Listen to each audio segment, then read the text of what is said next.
Good morning guys. Luto tayo ngayon ng gisang talong with kamatis. Parami tayo ng rice dito guys. Mga kolas, mga palalabs. Ang sarap-sarap. Sarap-sarap ng talong. Sisira ng diet natin itong mga palalabs. Tikman natin. Sarap talaga pag talong.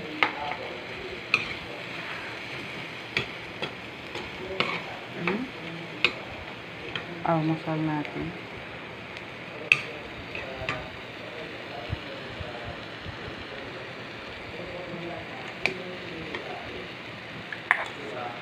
Part na pa natin tuyo.